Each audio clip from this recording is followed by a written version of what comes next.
with a challenge, there's always a way to find the solution. You just have to sit and think about it, go sit near the river or whatever it may be, write it down, and just work your way through it. So welcome back to Vivienne channel. I am super grateful today to be here again to share with you another conversation that I had with another successful woman.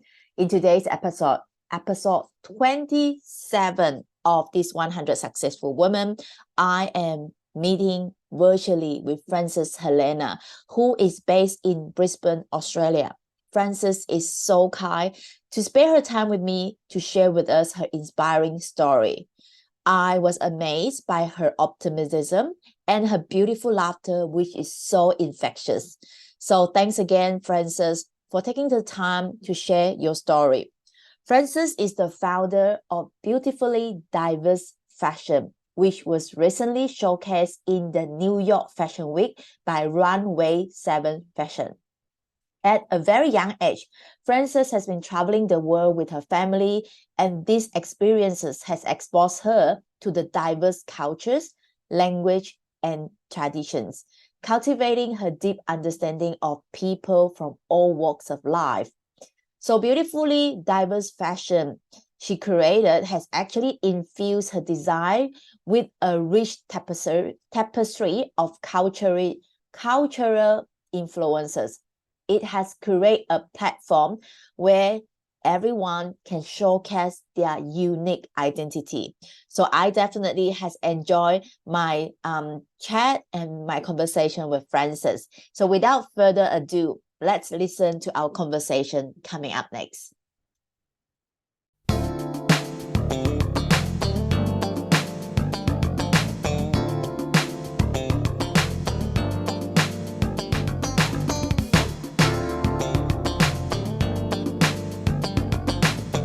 So Frances, I would like to say a big thank you to you for jumping on here and say yes to be part of this 100 Successful Women conversation.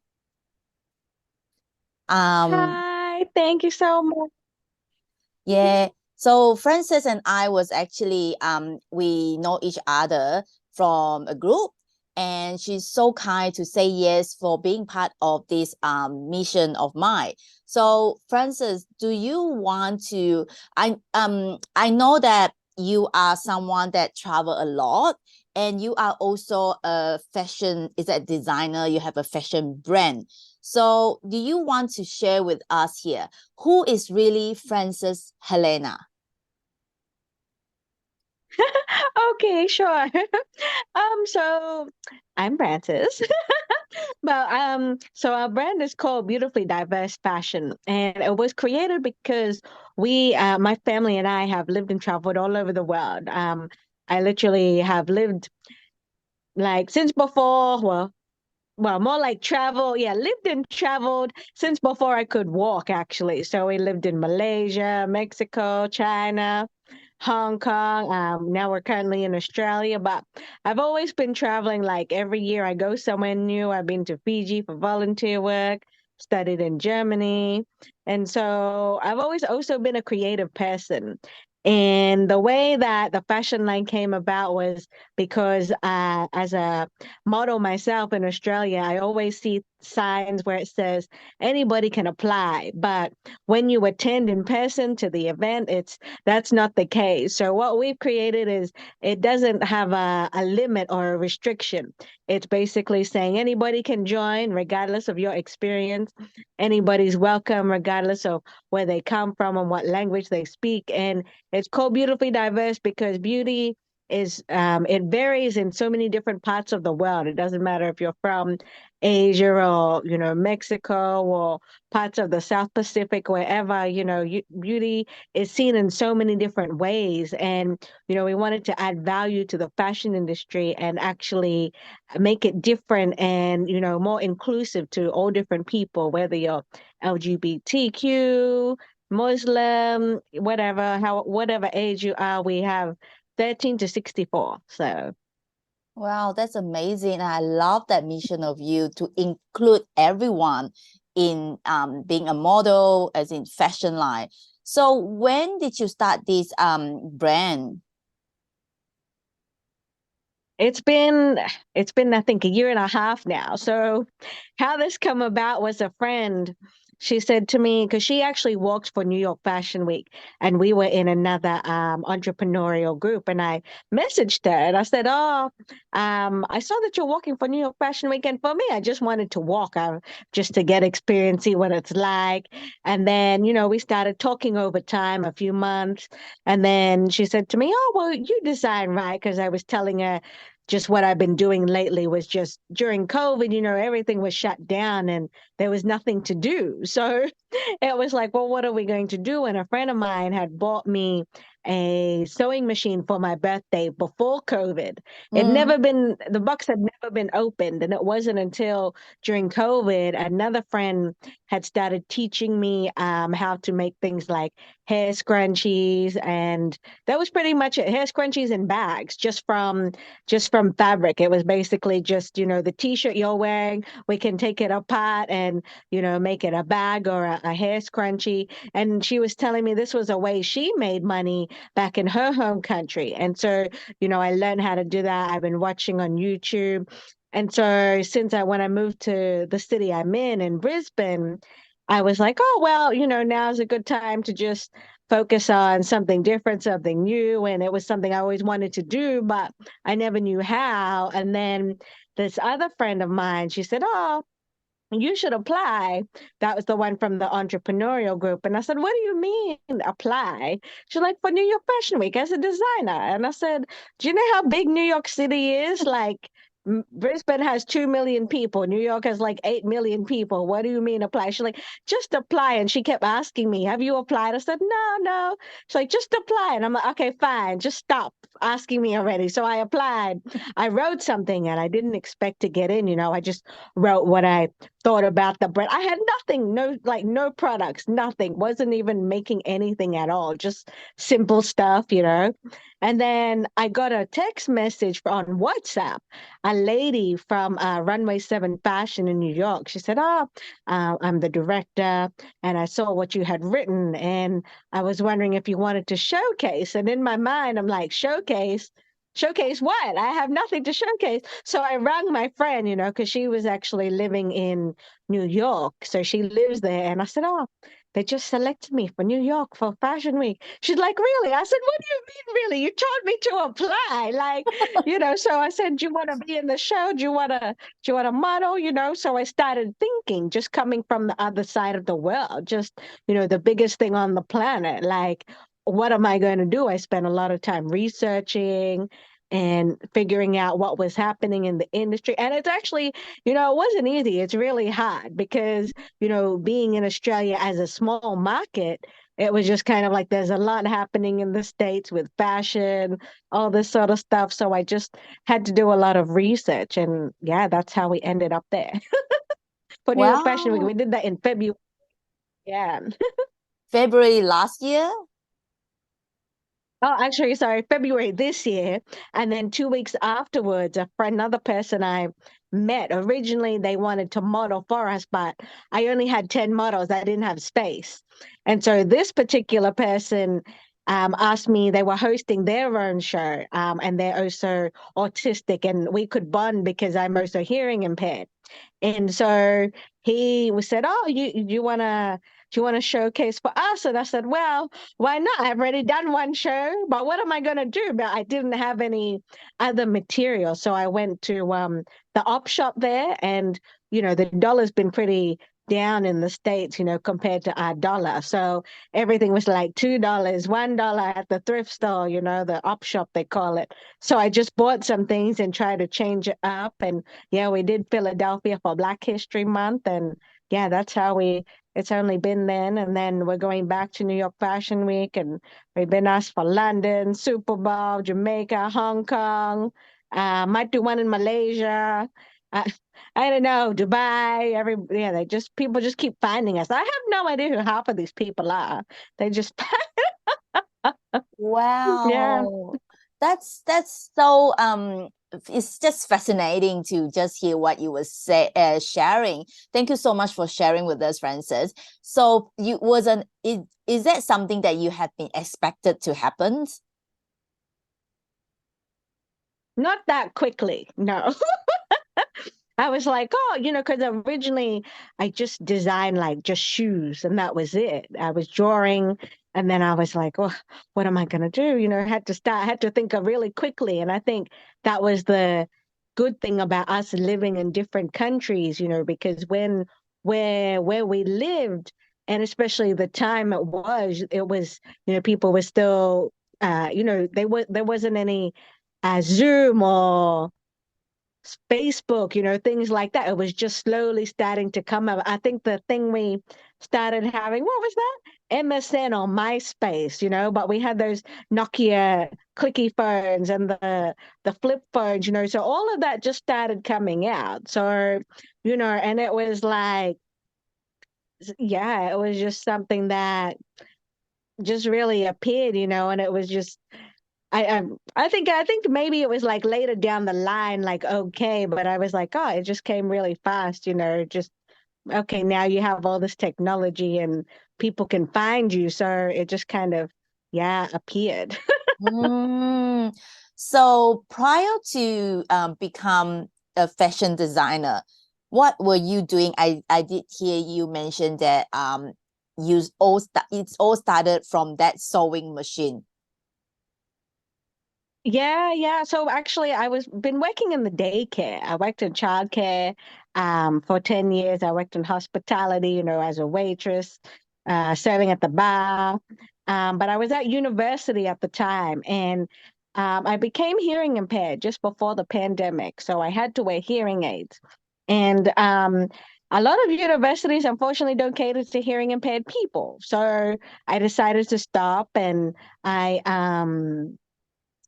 just yeah went into being more creative, and since everything was shut down, I was like, what else can we do, what else is there? And I started posting videos and ended up just doing more creative stuff. Like I was always good at it, so it was just something that I always knew how to do because we lived and traveled everywhere. It was easier to adapt, so it was just something I could just, oh yeah, it didn't really matter what kind of situation there was, just, yeah, just really go with it. So that's how we ended up doing all this. And yeah.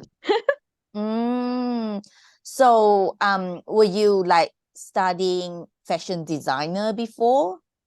Oh, no, no. I studied, so I would, maybe 10 years ago, I actually went to fashion school. I tried it, but it wasn't for me. I didn't like it. I didn't like the people as well. They were a little bit uptight.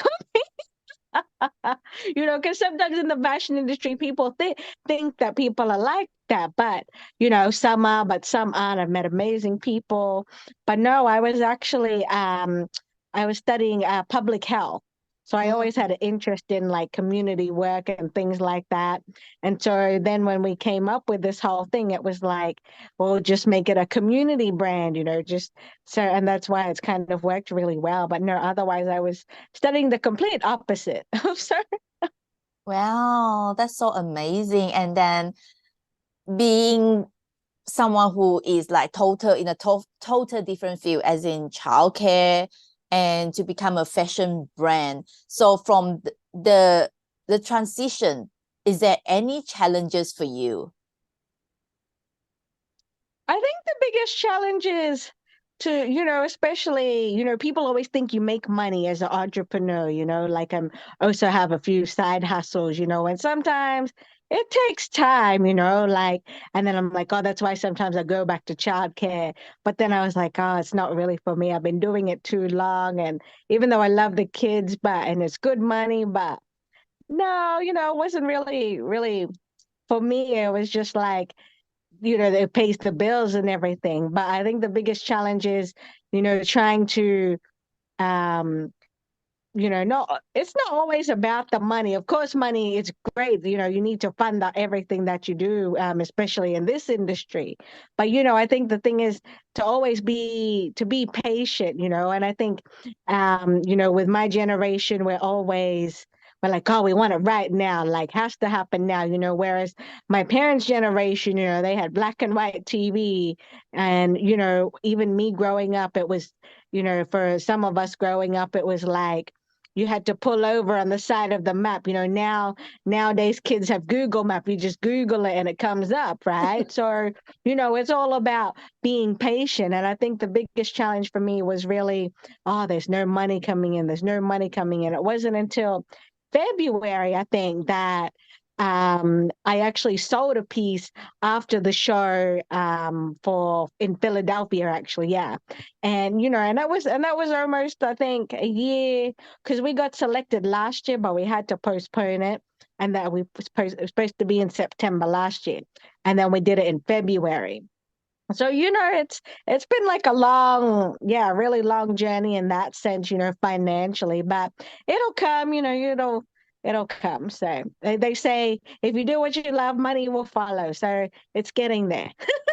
Wow, I love that. So true that when you're doing something that's passionate about, you don't feel you don't feel like work, but then you just feeling happy. And I love that you're doing that because it's something that you're very passionate about.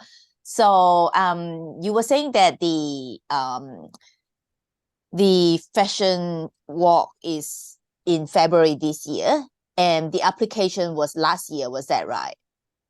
Yeah, so every year, so in the US, from what I've seen so far, there's always fashion shows, but the big ones are usually like, Milan, Paris, London, usually either September or February. So they have another, so they do, it's a seasonal thing. So New York Fashion Week will be February and September. And then, you just apply when it comes up and things like that. And so yeah, this one was last year, and yeah, and then we was going to do it in September, but we just had to postpone it, and then yeah, we did it February. So yeah, they always have applications open, even during the year, from February till, I think, at least September. They have it in different states as well. They have things like Miami Fashion Week, which is coming up. It's all swimwear. They have Philadelphia Fashion Week, all this different, like, yeah, really different ones are everywhere. Even Hong Kong, like the Hong Kong show that we've been invited to, they do LA and Dubai. So there's actually quite a lot of them. I didn't realize that there was that many. Mm. So when you were saying earlier that you had your friends who encouraged you to apply for this fashion show at the time, that was your friend who encouraged you. And did you have the doubt at the beginning to apply? Oh yes, definitely. Because even even when I still look back now, like we're just a year and a half in, a lot of people, a lot of designers don't actually make it to just becoming that designer very quickly. So a lot of the people I was actually up against have been in the industry maybe 10 years in. So, and for somebody to just come in from the other side of the world and just come in and go bang, bang, bang, like, that everyone's sort of like, what's going on? How are you doing it? And all this sort of stuff. And, I have no manual about how to do this, or I literally just think as I go. So and it's also research and trying to see what's out there. So it's all just been that sort of thing, really. And it wasn't something I was expecting to get into. I was just like, oh, fine, just stop. Because she kept asking me all the time, like, oh, did you apply? Did you apply? Like all the time. And I'm just like, okay, just stop. I'll do it. And just, so yeah. And then we were selected out of 4,000 people. So I was like, oh, okay, now what? Now we're stuck with it. Wow, that's like have you always been like I would say optimistic? Oh, I think so. I think just from us traveling everywhere, and just seeing so many different things, there's never a right or wrong way. And I think that's the great thing about traveling or going to a different country. You see stuff and you're like, oh, what's that? So when you see things, you can, you just like, oh, things can be done. It doesn't have to be a certain way or, whatever it may be, anything is possible. So, thanks to us having traveled everywhere, I kind of live by that, even though people think I'm pretty crazy. They're like, "Oh, are you going there? But you don't have." My mom, she's born in the 50s, and she's an old school Asian, so she's kind of like, what are you doing? Like, is this making any money? Like, are you going there? Are they paying you? Or, what I totally understand what she means, coming from where she grew up and, how it was back then, So it was just kind of like, whereas my dad, he's Australian. So he was just like, yeah, just go do it, So I've just kind of been like that. And, my name actually, Francis, actually means free spirit. So I just kind of just roam around going wherever, and I don't have kids, so I'm just going anywhere I feel like. Well, that sounds like a very interesting life that you have there. And talking about your parents who are in the diverse background as well, growing up, or what is the biggest lesson you learned from parents who have, you say that they have different probably different thinking, different values? What have you learned from that?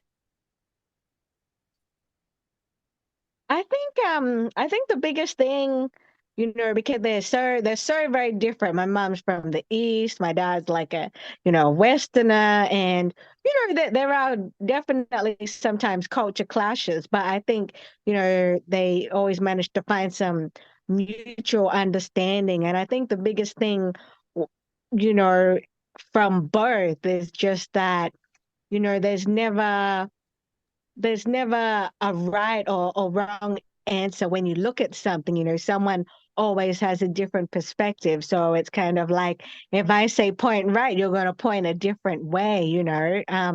But I think the good thing about both of them was that it really complemented each other, even though there were times like they both just didn't understand each other, I think, because they're just both from like different upbringings, different cultures, but I think it worked well to help me understand, how people are, how people think, and then us having lived and traveled in places because there weren't any apps at the time. You had to talk to the person, if people didn't speak English. Like we lived in the middle of China, and I had learned Mandarin at school, but I wasn't any good. So, we were in this place where, people would talk to you, and you had to find a way of like talking to them, even if you're just pointing at something, trying to go to the market or something, but you had to find a way to communicate. And I think that's been the really good thing about having parents from two different cultures. There's always a way to communicate the message across. So, yes. Wow, love that. I love your traveling adventures and traveling experience, and it must be a very beautifully like diverse and colorful life that you have throughout your childhood and then to this age. There's lots of stories to tell, I would say. Oh yes, definitely. Always there's always something to tell, There's always I think sometimes I just laugh because my dad used to take videos, and the videos, back then they were the big handheld camera devices, and they actually had the cassette tape, and you had to put it in, rewind and forward and things like that. So he's actually made those for me as a kid. So, sometimes when I see, I'm like, what is that? What is happening here? And we had people that we would engage with, because even though he was one of the project managers for the Twin Towers in Malaysia, which was once the tallest building in the world, we never. My dad always said to me, no matter what the person's status is, whether they're, just cleaning the classroom or whether the CEO, you should always, still respect the person, because everybody has to put money on the table. So we've never, even when we had traveled, we always brought people with us, whether they were just driving the car. Because I think when we lived in Mexico, we had to have a driver. It was just part of the company and everything like that. So, the guy, I think his name was Fernando. So he would come with us, and, we would actually go to, I think we went to, it's a cave at the back of the ancient pyramids in Mexico.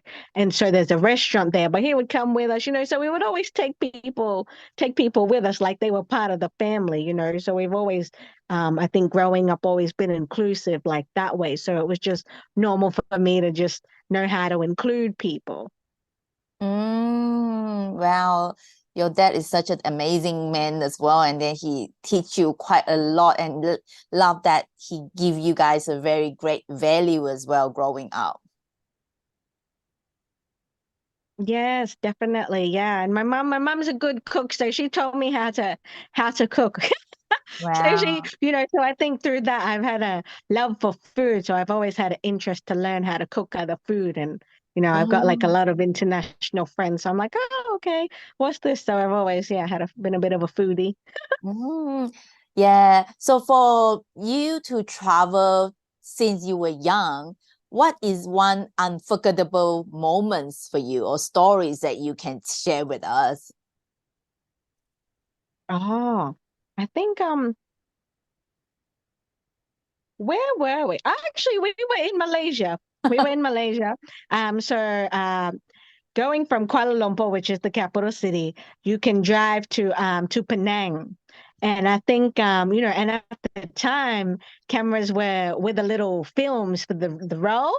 And so we would go to Penang, for the weekend. I think there's a bridge that you drive over. Mm, And so my mom, I think she was trying to take a picture of, I think, the bridge, but I think either something happened to the camera, or she didn't have because there's all these buttons, back then. It's not like these phones that we have nowadays. It's just there and you flick it. But, I think something was there and there was something wrong. Either the cover was off or something like that. But she thought she took the picture. She from the 50s. She never really had to use one of these cameras. My dad's mm, always the one using the camera and everything like that. So she tried to take this picture, and then, we couldn't work out what was going on. So, but it was just, the simple things like that, or, things like when we come home from school, there's always like my mom would have all the mums, because they all lived in the apartment blocks. There's like about 10, maybe 4 or 5 different apartment blocks in this whole particular area, or section, I should say, of the street. So, all the mums live in the same block, and all our dads would go to work together, and us kids just, go to school together. So we always come home, there's always some party going on, but there's food. So, we always have food when we come home. I think it's just the little things like that, yeah. So that's your unforgettable memories as a kid. Oh yes, definitely. And I think, just us going to so many different places, you learn from people, you see things, and it's hard sometimes when you try to explain it to people, because a lot of people my age haven't actually had that experience, especially where some people come from, especially in the East or even in the West, a lot of people just haven't had that luxury of traveling, for that long. So Mm, it's really new for them, and you're trying to, explain it to them, and it's something that you just can't explain. mm. So that's a really I think that's something that is so amazing, as in you've been traveling, like you say, not many people has been traveling to as many places like you are, and then having these different experiences since childhood. So what is the biggest lesson that you learn while you're traveling from one place to another? What is the one thing that you learn from there? I think the biggest thing, is it's interesting, even when, you go to university, people really do.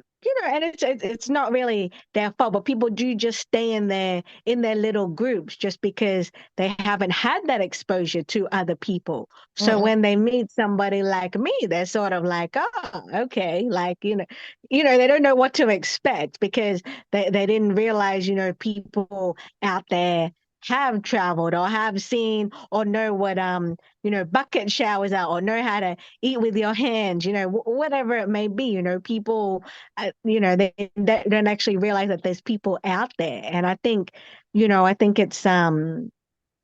it's it's just been really it's just been I guess it's just been really unreal about trying to how you engage with people and things like that. Yeah.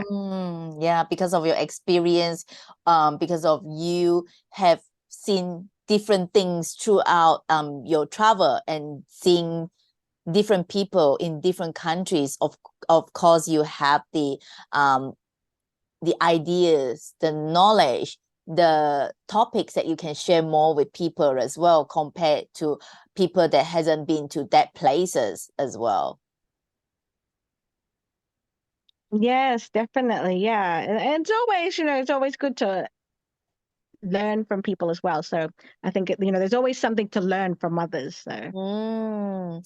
Yeah, that's such a even though I wasn't travel to the places that you mentioned, especially like Mexico. I've been to China, but not a lot of part of China as well. But it's so fascinating listening to your stories, because I find that it is, I really love your energy, because you are so happy, you're so optimistic, and that's such a beautiful sharing that you have there. Um, do you want to because I did mention that earlier, you mentioned about hearing impaired that you have. Has that been a challenge for you, or when you were growing up, or something that you can share or you want to share about that? oh yeah, so that has only been I started wearing hearing aids back in 2018. So it was really like late in life that I became hearing impaired, and it definitely was a challenge, because it's one of the main senses as a human, right? So to be told that you lost your hearing, you're just like, oh, okay, especially to hear, it's a big thing, right? Because you hear everything that goes around you, it's something that makes you aware of what is around you, or whatever it may be. So it definitely was a challenge thing, because it was like, oh, um am I going to be a normal person? I'm not. I don't feel normal, like what's wrong with me, but so it took me a while to, I think, adapt to it. But afterwards, it was also something that I just got used to, but the one thing I didn't realize was that the longer you delay, getting your hearing checked, or just completely ignoring it, actually um, has a function towards the brain as well. Because you can actually have a speech. Have speech issues. And I was getting close to that. But also, in my case, hearing aids are actually pretty expensive. So they can become, just a pair alone can be $3,000 to $5,000 or $10,000, depending on what quality hearing you need and you need to have. And and so it was just that sort of thing. It was like, I don't have that kind of money, so it was just like, how are we going to get the hearing aids? But it's definitely been challenging. But now it's sort of like it's just a part of my normal life now. Yeah. So it was it's not something that you grow up with, so that was things that happened, you say, around 2018. Oh yes, yeah, no, it was just something.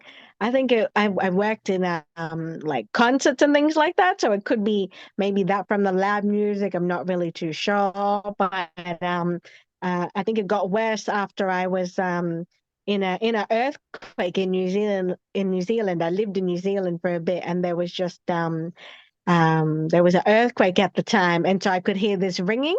Mm-mm. So yeah, but otherwise as a kid, my hearing was really good. I could hear people in in the next room with all the sound turned up. I could hear their conversation.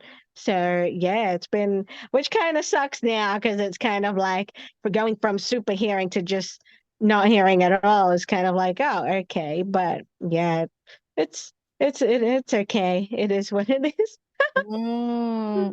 Well, I love that you are bringing positive energy to people around you, and then you face the challenge with the open heart as well. And then what is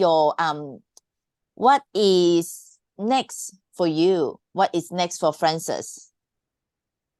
I don't know. I'd like to write some more books on traveling, um, where obviously we've got some more shows and everything, but there's heaps of things that I wanted, want to do. I'm really into music, so I want to go that way. Yeah, there's just a whole lot of stuff on my list that I want to do. So we just keep going and see what evolves, and yeah. Mm, well, I love that. So currently, for your business, as in your entrepreneurial journey or in your life, is there any challenges that you are facing right now, and how do you tackle them? Um, right now, I think. I'm not even sure. Well, apart from financially, but I think the whole world is suffering financially, but Mhm. I think the biggest thing about any challenge is, you know, knowing what to do next and how to do it. And sometimes you, you don't even know what that answer is going to be. So, Mm-mm. I think um, for me, I think at the moment it's definitely a financial thing, but I never let that stop me. Like I'm just like, oh well, I'll just go figure it out and all that sort of stuff. But I think when you're faced with a challenge, there's always a way to find the solution. You just have to sit and think about it. Go sit near the river or whatever it may be, write it down, and just work your way through it. So, yeah, that's pretty much how I've been working on a few challenges. But I think that's pretty much, I don't know if I have any other challenges right now. Do I have? I feel like it's really a financial one. Mm. Yeah. But yeah, and I think it's like you say, I love that you are saying that yes, there are challenges that we probably is facing right now, but instead of focusing on the problems, you are focusing on the solution, and you believe that this can be solved, and you're finding ways to solve the problem instead of drilling in the problems itself. Yes, definitely. And what about you? Are there any challenges you're facing? Yeah, there are definitely challenges as for everyone, especially now Yeah. school holidays as well. For myself, kids is at home, so I have to find time to squeeze in to do the interview. And then yeah, definitely there are challenges, but we just have to find ways to face the challenges instead of, like I say, drilling into the problems and to become like I love that you actually sharing earlier, because I think for you to, like you say, from someone who is with the super hearing and faced with the challenges, you just face it with this open heart, and you believe that you can do a lot of other great things as well instead of focusing that problem itself. And I really love that your experience when you were younger traveling, and you have all this experience, and probably you got to see how other people tackle their challenges as well. Yes, definitely. It's always find a way together to find a new solution. Yeah, I love that. I really love that. Thank you so much for sharing that, Francis. And if you can give one piece of advice to all the women out there, what will that one piece of advice?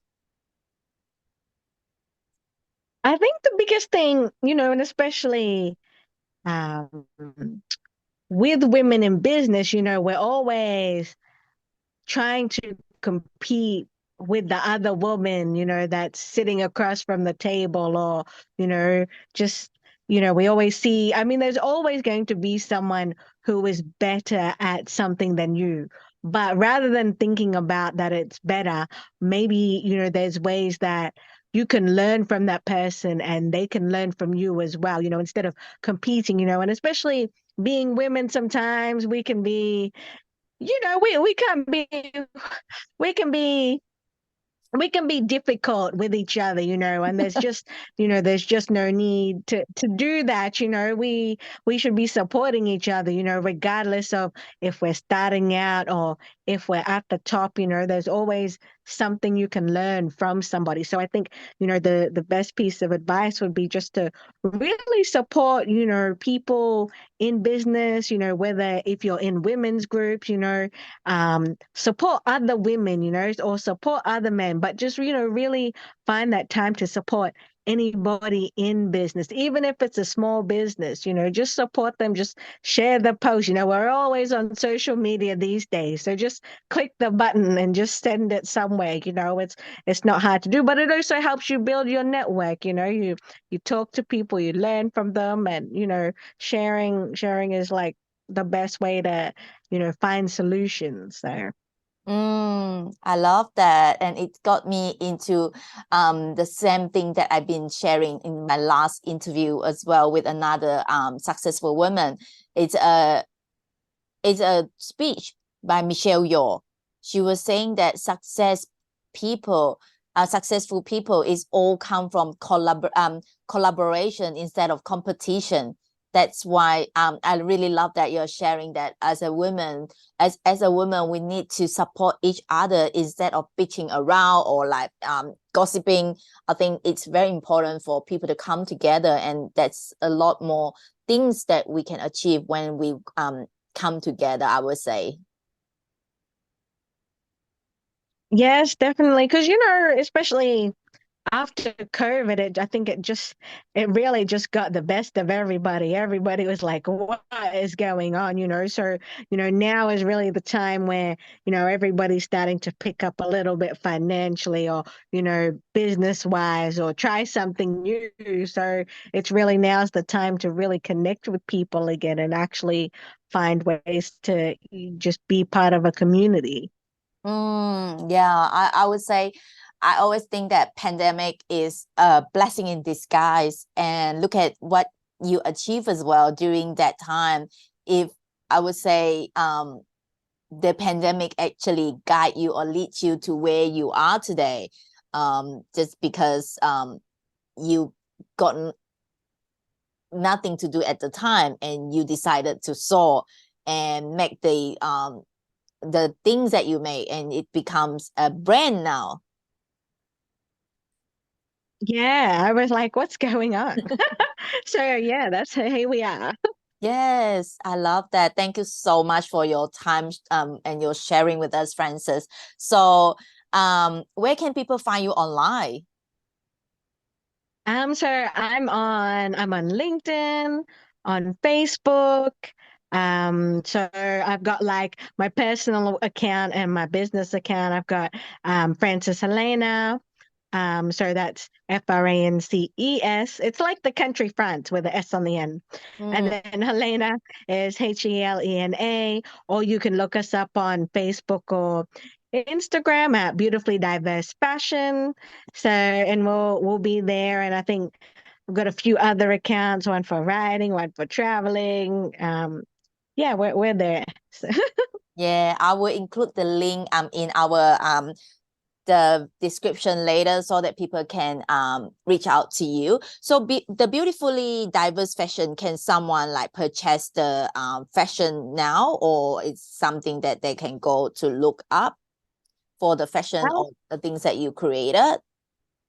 sure. At the moment, we're actually like custom based, so it's kind of like once it's made, it's like one, it's just their kind of thing. So it's usually at the fashion show, people buy it, but we make a whole bunch of other different things like shoes, hair accessories. So we are trying to work on a website to get that sorted, or you can just DM us and we can, sort something out. So at the moment, it's all custom made. So So it's only one piece, a special edition one.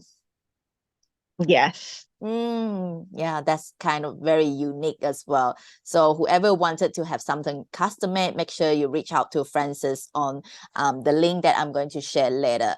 So once again, Frances, I really appreciate your time despite that last minute that I reach out to you. And thank you so much for your time. Is there any one question that you wish that I would ask you that I haven't asked yet?